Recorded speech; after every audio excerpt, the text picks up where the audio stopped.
the notes they gave us mention Remarkable Fellows, an idea of yours that's writing and directing. Is it exciting to see your idea come to fruition? And tell us about it. Where's this idea coming from? It sounds funny. Yeah, he wrote a great script, and he's off now doing A-Team, and there's probably going to be some rewriting going on with it while he's busy directing that, and hopefully we'll be able to get into it when he's done with A-Team. Yeah, it's always exciting when you have an idea that people of his talent level spark to, and then Universal agrees and pay him money to do it. It's sort of a dream. And there's a couple of others like that are out there and being written or have been written, in the process of getting kind of staffed and put together, and hopefully you'll hear about it soon. But it's my desire to be a bit more proactive in my career as access allows. Hopefully I can stay employed and be worthy of that kind of access, and try to create some more of my own projects as opposed to waiting for the phone to ring. I mean, I think that's every actor's desire, but it's your opportunities of sort of relevance are few in this business, so you try to make the best of them when you can.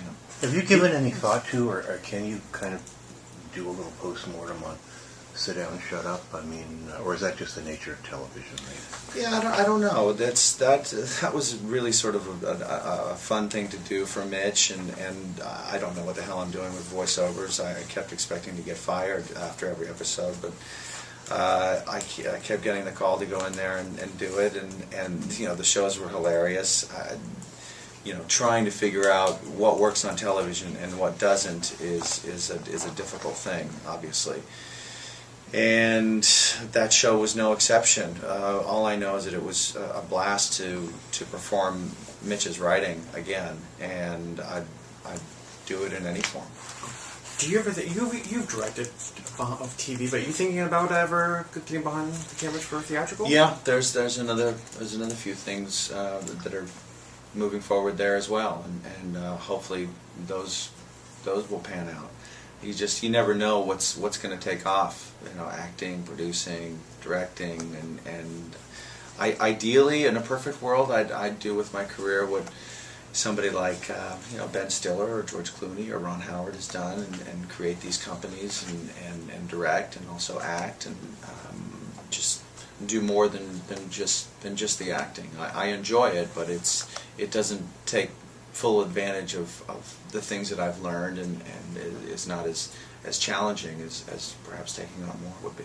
You've been talented enough, and maybe luck is a part of it too, to have a lifelong career doing this. Was there ever a plan B? Did you think, I'll get a law license if it doesn't work out? Or there was a plan to pack it all in and try something else in a different country perhaps, but that only lasted a week, and then the ego got a nice rub with some good audition or something like that. I don't know. It's a very seductive business. You're up, you're down.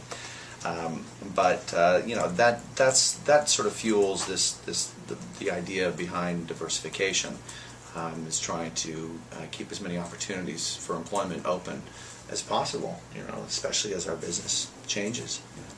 Well, you talk about moving to another country. What kind of perk is it to get to work in other places? I mean, radio usually doesn't get invited to places like Bora Bora to do the junket, and I understand that the junket for Couples Retreat is going to be there. Sure. But you get to go there to work for however long it takes to do the film. Is that a perk? I mean, do you get to enjoy where you are, or is it like here, you just come to another hotel? No, it's definitely a perk. I'm anticipating it to be a bit of a hassle, though. Once my daughter starts school, she'll be 3 at the end of October, so she's still got a couple of years before she's in everyday sort of school that you can't pull her out of. When that happens, that'll be difficult because she won't be able to come visit me, and I'll have to fly back every weekend. That'll get tiring, and if I'm in a place where doing a weekend flight doesn't make any sense, like on the other side of the world, I'm going to have to go weeks and sometimes months without seeing my wife and child, and that's really bad. But if you don't take that job, then can't pay your mortgage. I mean, so there's good and bad, and I'm certainly not sitting here complaining. There's tons of people that learn how to do it, and I'll have to ask some questions of those who have been working in movies longer than I have, how they make it all happen. Can you talk a little bit about Up in the Air and working with Jason Bateman again? There's a good buzz already building. Yeah, he just showed it to me a couple of weeks ago, and it's a really, really good film. He's an incredible filmmaker, and certainly no fluke, as proven by this again. So I'm just, lucky that he invites me to be a part of something so tasteful. I'm very, very proud to be a part of that, and he's a great filmmaker. That guy really is interested in getting the most out of his camera department, his sound department, the editor, the music supervisor, the marketing of the film. I mean, he's an incredibly intelligent guy about what it is to make movies, and I'd love to. It's so nice to have such a good seat for that process, and he fills me in on any sort of questions I have. I'd love to do what he does. I'm going to ask you about the film you did with Greg Mottola, because I love the name of the character. Yeah, Lorenzo Zoil. I play a government agent that is sent out to get Paul the alien back to Area 51. I'm basically playing the bad guy.